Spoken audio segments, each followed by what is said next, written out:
আসসালামু আলাইকুম প্রিয় দর্শক, কেমন আছেন সবাই? আশা করছি সবাই ভালো আছেন, সুস্থ আছেন। আজকে একটি রেসিপি নিয়ে আপনাদের মাঝে চলে এসেছি। প্রচণ্ড গরমে এই রেসিপিটি আপনারা ফলো করতে পারেন, আপনাদের শরীর সুস্থ থাকবে।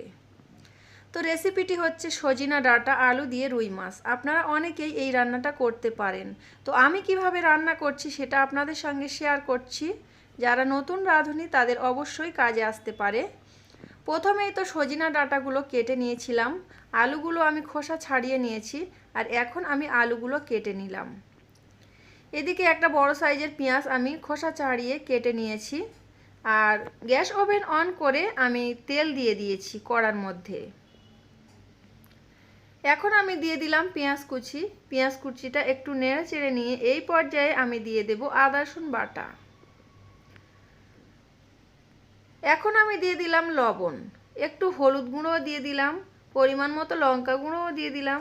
সব কিছু উপকরণ আমি দিয়ে দিয়েছি, একটু পানির সাথে দিয়ে দিয়েছি, কারণ এটা পুড়ে যেতে পারে, আর যদি পুড়ে যায় তরকারির টেস্টটাই নষ্ট হয়ে যাবে। পানিটা দিয়ে আমি খুব ভালোভাবে মশলাটাকে কষিয়ে নিচ্ছি।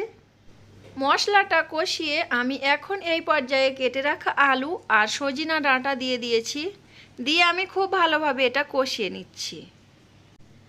তীব্র গরমে আপনারা এই রেসিপিটি ফলো করতে পারেন।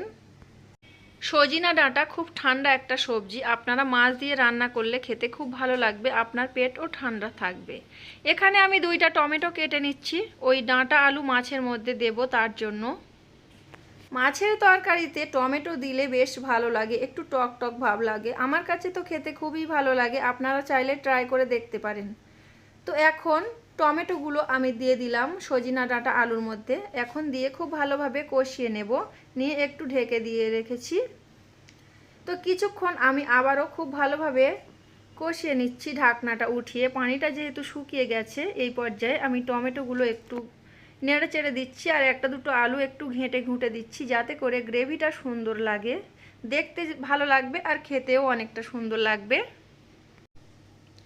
কিছুক্ষণ কষিয়ে আমি এখানে পানি অ্যাড করে দিলাম প্রয়োজন মতো। বেশি করে ঝোল খেলে গরমের সময় কিন্তু ভালো লাগে, বেশি কষানো ভালো লাগে না গরমের সময়।